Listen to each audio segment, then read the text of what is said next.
good. We're live. We're live. Gary's live. Hi, I'm live. We are live. All staring at screens. Hey, that's life, man. That's how we communicate these days. Room full of millennials communicating. No, because no one texts me till right before we go live, and I have to answer them. I want my fans to know I care about them. You hear Supporters. Yeah, my supporters. that? my No, fans. Not my You fans. hear that, folks? If you support Carrie, become her fan, she'll care about you. I will. I'm a very caring person. That's why my name is Carrie. Sorry we don't got no rotary phones on the wall. We got a. Right? Troy's here. What up, Hi, Troy? Troy. So all you people who want to be supported, Reach out to Carrie. reach out to Carrie. I will love you. Yes, she will love you. But please don't be a stalker. I don't Yes, like that. yes. I don't like stalking. That's a little creepy to me. Carrie's other nickname is Jockstrap. She's quite the supporter, right? Well, I don't know about that. Yeah, that's not, I don't know how to take that one. All right. Alright, so Y'all what? training business here. Yeah, What the for real. heck? Let's get off of me. Let's go to what we're supposed to do. All right, what we're supposed to do. What do you think we got going, Stan, this week? Alright, well, I guess we should educate some people. Mm-hmm. So let's start We can with do some that. vocabulary. What is the vocabulary for a recall? You mean, what does recall mean in our vocabulary? Yep. So the layman. Yes, yeah. For those of you who are pet store trained, What does that mean? and don't get, I'm not knocking pet stores. It's a great place to socialize the public. It really is. Yeah, when we talk about a recall, we're talking about getting your dog to come to you. Okay, so people think of come or here, those are the commands, but the actual act, if we were teaching people, we say, well, today we're going to do the recall. So that's that. Get some more goodies? What other vocabulary would be pretty good? I guess let's go. What does condition response mean? There's a good one. Conditioned response. That's 5 syllables too. Stan's doing well. You get when you go to that church college, right? There you go, Wayland Baptist. There you go. I'm just here to look good, apparently. Duh. Excuse me. What does conditioned response mean? No. Yep, Really? you're on now. Really? Well, No, I was being serious. I'm just here because I'm cute. Well, come on, let's see your brains. Let's see your brains. Well, Condition can't you response. ask me an easier one? I think that's the easiest of the easy. Conditional response is when you do something over and over and your dog, like, it is on his brain. It's on his brain. Well, y'all put me on the spot. I had to think real fast, and you know I'm not good at that. If y'all always said, hey, Carrie, think of condition, and I'm like, I got this. But you're like, just say it. And I'm like, I cannot. Like You that. cannot. I cannot. Now, am I right? Oh yeah, that's Doing pretty something over and yeah, over.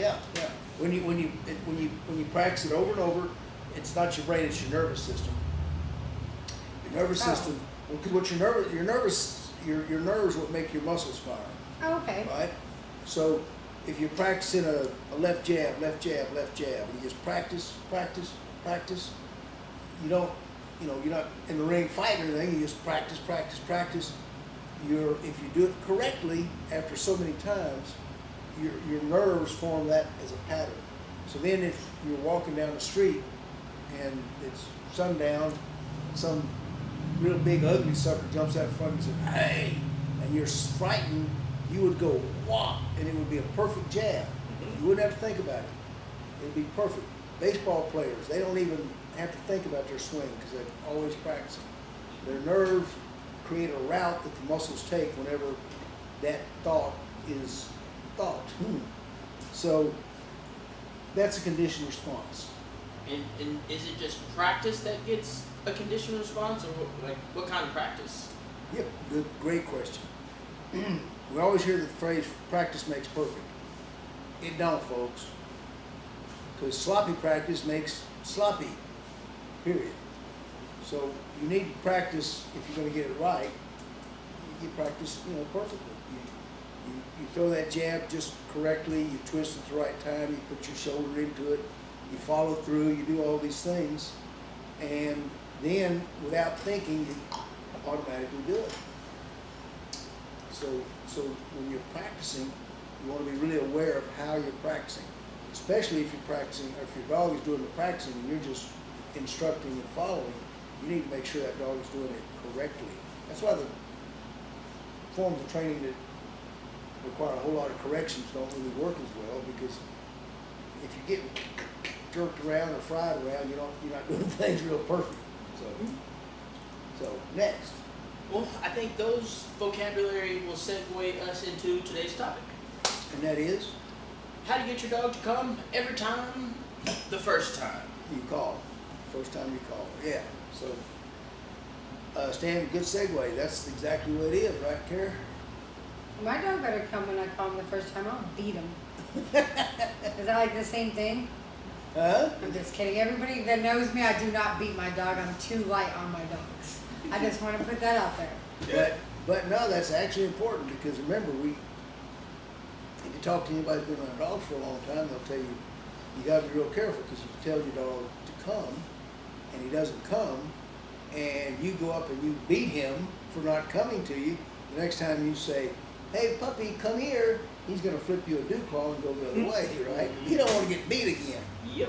So, and that's not true of every dog. A lot of dogs will say, oh yeah, I don't want to ass whooping, and they'll be there. So how do you get him, split the hairs and get down to the fine points where he does come and you don't have to worry about that, right? So if you understand conditioned responses, it means with dogs especially, the whole theory of conditioned response was discovered by studying dogs.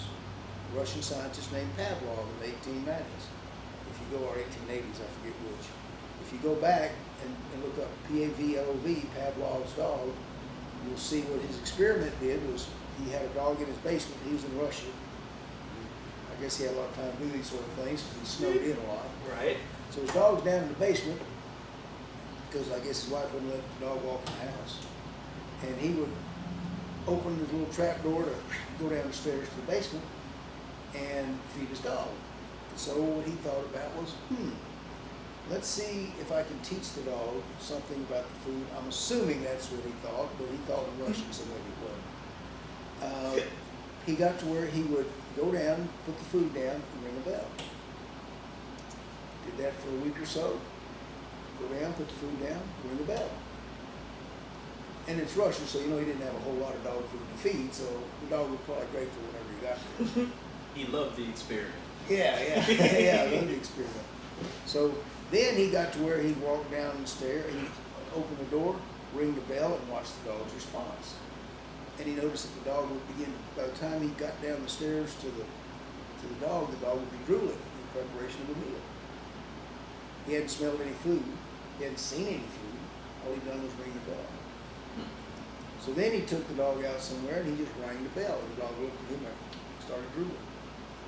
That's when he understood our bodies have what we now call involuntary responses.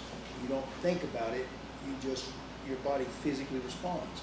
That's what drives on, prey drive and defense drive. Dogs cannot resist reacting in a certain specific way when you trigger their prey drive or their defense drive. So if you can condition the response for your dog to come when you call him in this manner, you don't have to worry. He's going to come because it now becomes an involuntary response. So I need to just ring a bell to get my dog to come, right? That's how we do it? Yeah, probably not. Bells aren't that loud. Oh, okay. So all we're going to do is, when you're training, again, perfect practice makes perfect reactions. So, for instance, I'll use mealtime. I'll use treats. I'll use whatever the dog, because in order to learn, in order to get conditioned, you got to pay attention. That's why Pavlov's dog got it so quick. It's Russia, 1890. He ain't got but a handful of porridge to eat. So whenever he heard that bell, man, this dog was paying attention. So the same concept applies today. We're going to get our dog in any atmosphere where he's really paying attention, And then we're gonna practice a little bit, and we don't have to get a lot of reps in because we've got so much enthusiasm working for us. You know, one rep done grudgingly takes 20 times, one rep done with enthusiasm, and you're done training. So, you can take your command, come here, whatever, for instance, every meal. Don't start the meal without that. I wouldn't start a meal without the sound of this silent whistle. Every time my dogs eat, they hear this whistle right in front of them. It's kind of like this bell, but louder.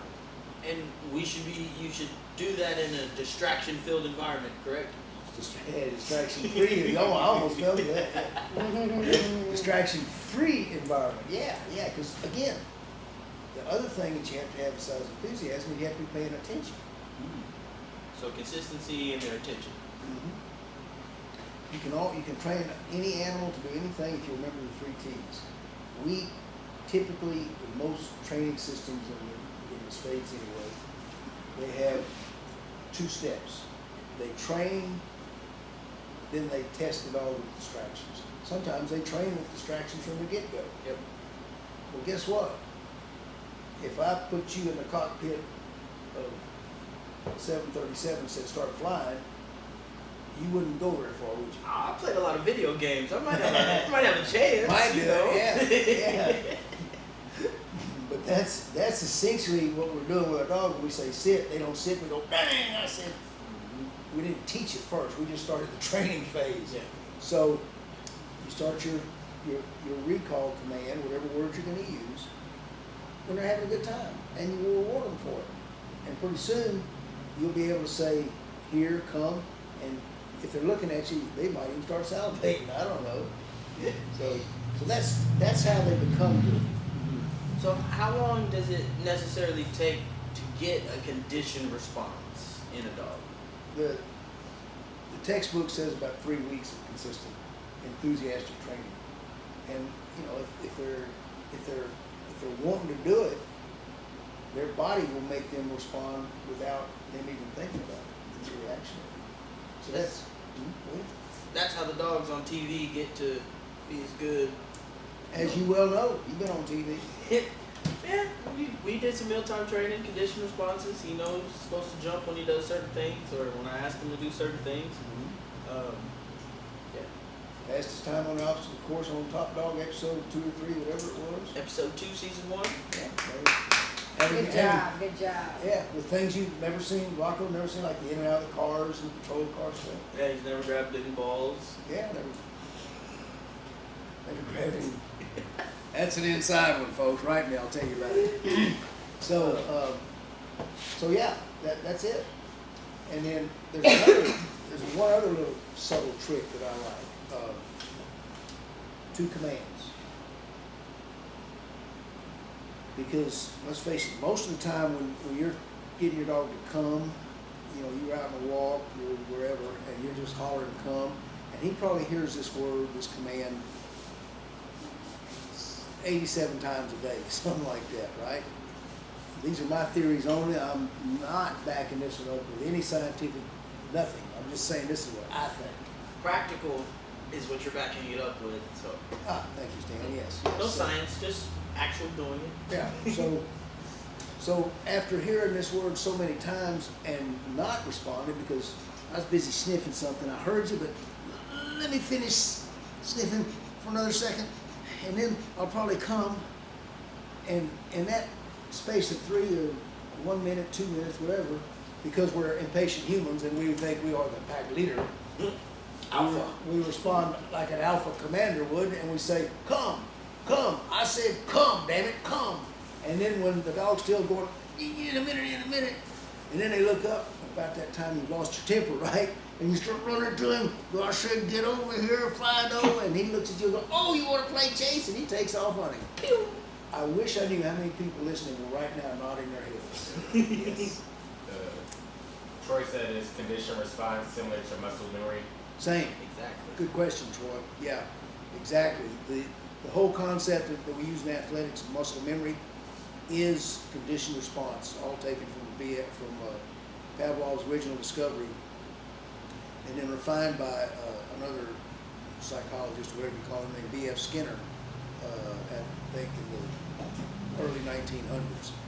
So, but you got it exactly. That's what it is. So, if we want to be a baseball player, we'll practice swinging that bat 100 times a day. But we want to tell our dogs to do something twice and expect perfection. Mm-hmm.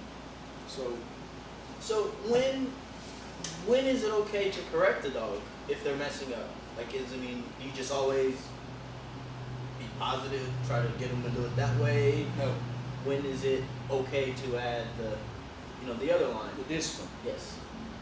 It's real simple. At the same time that pack leader would in a wolf pack or dingo pack or coyote pack, when the dog's screwing up from something he knows, Okay.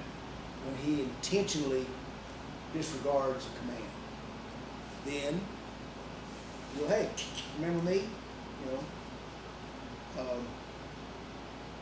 And once you do that, it's real easy. There's, very well, Stan, Carrie's learning and they're seeing this.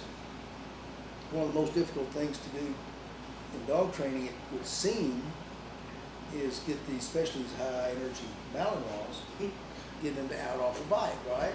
Mm-hmm. But if you've taught the out the command to release first, not just jerk them off when they're biting, cranky, yanky, crank, yeah. If you've taught them what out means, you've seen it out here. People come out with dogs that have been trained other places. They'll nail that decoy and they're getting all excited, and the guy's hollering, out, out, out, out, like you hollering, come, white noise. And typically I just tell everybody, say it once, and then when they're going out, I'll say, shut up. Now tell him no. Because if he knows what out means, he'll know you're telling him he's doing it wrong. And guess what? What happens to the dogs when that happens, Stan? Oh, I'm messing up. Let me do it right. Yeah. So everything we're doing is going to work, and corrections is going to work for when the dog is willfully, intentionally disobeying. So if that's the case, they get a correction. Well, let's not call it a correction. Let's call it a consequence. Because it's not usually, correction implies to me that the dog, if you've been corrected, you've been shown the right way. You're not showing them the right way when you jerk them. There's a consequence. Yeah. But a bad behavior gets a bad consequence. Yes. Simple as that. So once they know it, they're open for a bad consequence. So one way that you can keep your dog though from getting white noise syndrome, from hearing one word over and over, is like we do with our dog. We do a 2 recall system. So we have what we call our casual recall and then our discipline recall. For everyday use, we simply call dogs like, and when I say this, about half of you listening are going to say, oh yeah, that's what I do. Your dog will usually respond to its name. Unless you're a real backside, then they may respond by running the other way. But if you got a decent bond with your dog, when he hears his name, he's going to respond and he's going to look at you. Once he looks at you, you use body language. All you have to do is turn around and start walking. If you're really the leader, now this is how you find out if you're the leader. Not alpha. I'm not talking about alpha. Yeah.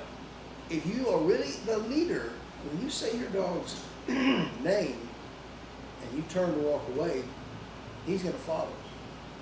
Now he's not going to just drop what he's doing and run to greet you or meet you.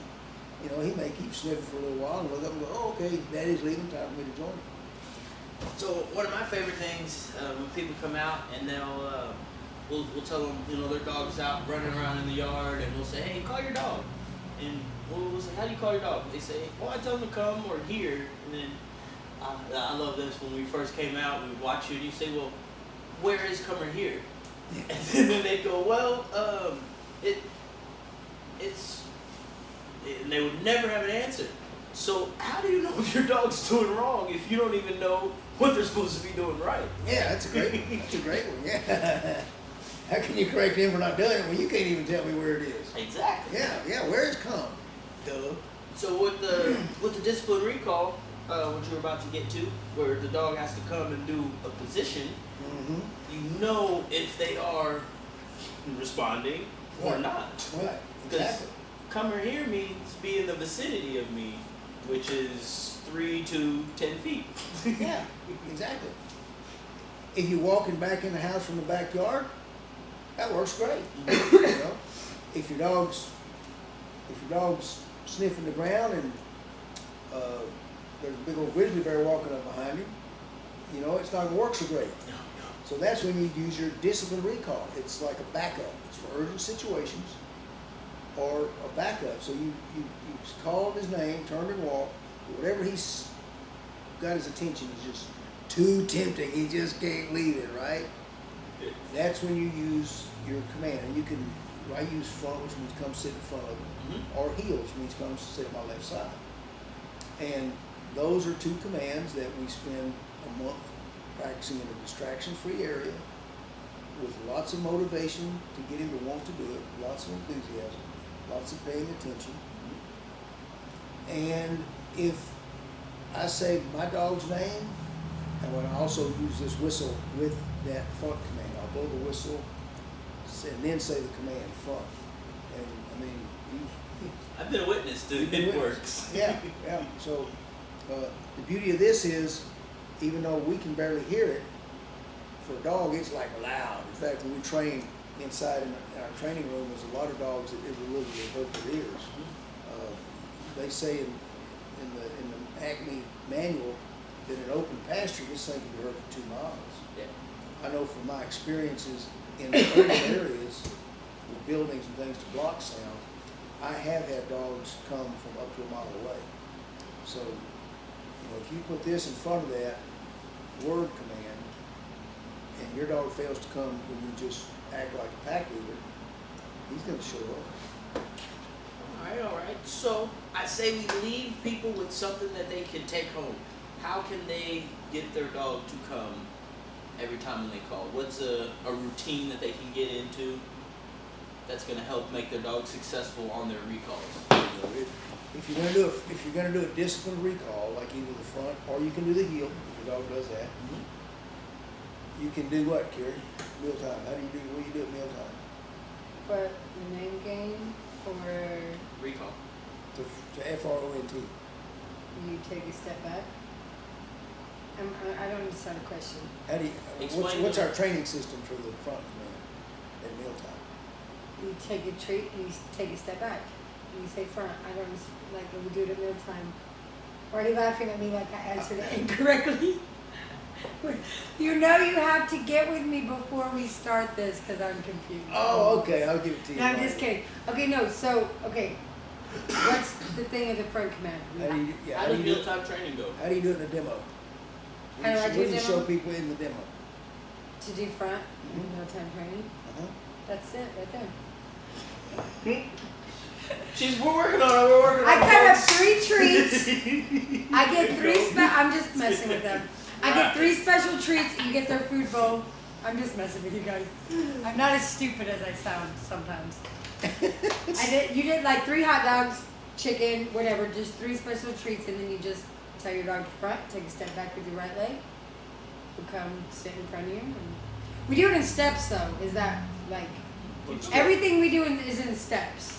We'll start with, we just wave the chicken, take a step back with our right leg, say front, and we'll have him follow us, but he doesn't have to sit at first. Is that okay? Yep. Then you give him the treat, you do that about 3 times. The next time you do a front, and then you have him sit. Give him the treat, you can do the front, say sit, give him the treat, do about 3 times, and the next time you say front, he should come and sit in front of you. Right? Very good, yeah. I'm just messing with you guys. And if he's coming and sitting when you say the word front, the dog is fully understanding what you're asking him because you're not telling him to come and sit. All you're telling him is front. Yeah, once you say front, the dog comes and sits in front of you. The dog knows what he's supposed to do. After that, if he wants to play you, well, that's on you. Right. I mean, Essentially, if he comes in those 2 behaviors or actions with 1 word, he's put the 2 together. And what we do is we'll train at mealtime. like mealtime training. We'll cut up 3 special treats in the food bowl. If you do it this way, there's 2 things you got to do to get good at anything and to build that muscle memory. You've got to pay attention and you've got to practice. Consistently practice. And you've got to practice in a distraction-free area. So at mealtime, he's hungry. He's looking and listening to every word you got to say. that means he's paying attention. Yep. And you can go to all the pet store trainers in the world and all the YouTube trainers in the world and all the book trainers in the world, and probably 85-90% of them are going to tell you you need to set aside a certain time every day in a certain place in a certain room to train your dog. And none of you are going to do that because life ain't going to let you get that far. But let me say that really doesn't work. Because your dog's literally not paying attention. Because I took my dog to a trainer before I met Butch. Horrible experience, the worst experience in the world. So please, if you guys are going to go to a dog trainer, please research the dog trainer. Yeah. But once, by feeding at mealtime, like I said, he's hungry, you got his total attention. Mm-hmm. And you may not be able to schedule a consistent training time every day, but you will feed your dog every day. So you just fulfill the two main requisites for a dog to get good at anything and to build a conditioned response or muscle memory in that dog. You've got total attention and you're being consistent. And in 3 to 5 weeks, you can chase a cat and you can blow this whistle or say the word and he'll fall off. Unless you have a Great Dane and it takes like 2 months to get him to sit. I'm just saying. So, Just saying. because an action successfully completed will be repeated. It's more likely to be repeated, yeah. And that's exactly how dogs think. That's B.F. Skinner for all you reference people who want to check us out and make sure we know what we're talking about. Mealtime training works, people. All right, so if we were gonna wrap up to how to get a dog to come every time, a dog to listen every time. You know, it's not just on a recall. You can use this for your heels, your downs, your stays. What are the things people need to do to have a very efficient dog? First, this one little secret I didn't mention to anyone, never repeat the command or repeat the consequence. And once the dog on his discipline recall flubs at you can discipline him. That's why we call it that. The second thing you want to do is you want to train in a distraction-free environment with a lot of enthusiasm, whether that's a tug or a ball or a treat or a meal, lots of enthusiasm. The third thing you want to do is you want to be consistent. You want to give it daily training, short period of time, 3 or 4 times in a row is all it takes when your dog's enthusiastic. But you want to do that, give it for 3 weeks. And then thank you for all the 80,000 some odd people that watched our air horn stop jumping videos. And they all, out of 80,000, we only had 1 failure. So Yep. tell your friends about this podcast. Practice what I said right then, those 3 rules. Don't repeat the command. Train with enthusiasm. Train with consistency. And then maybe we'll have 80,000 dogs not running across the street. There you go. What do you think, Golden Retriever? You got Woo, anything? woo. No, I don't got anything to say. We know that. I'm just the looks. Well. Dan's talking because obviously he ate the looks. I mean, you know, it depends. And I'm talking more than any of them, so I must really not be. Well, the you looks. got the knowledge. I got the hat. knowledge. You got Thank the you. hat. You saying I'm ugly? No, but you know. Well, it's usually We don't saying roll in age- an ugly age crowd. before beauty. That means I walk through a lot of doors first. That's not true. That's Because not- you hold the door for ladies. I do. Thank He you. still opens the car door. Like, that's crazy. Like, you don't find that. Like, when I ride with him, he literally walks around. I'm like, what are you doing, Butch? But you have to drive. And I was like, am I driving? He's like, no, I'm opening the door for you. I'm like, that's so weird. And then I go home and I'm like, why don't you open the door for me, boyfriend? My boyfriend needs to open the door for me. Butch puts him to shame. All right. On that one, no, we're gonna. I don't even know how I got on that. I don't but even. whatever. Well, we're gonna get off of it right now, and just remember, Carrie, if you ain't I having mean, you're a fun, true gentleman. if you ain't having fun, you're what? You ain't training dogs. If your dog ain't having fun, well, you're doing it wrong. Never a dull moment. Never. Never.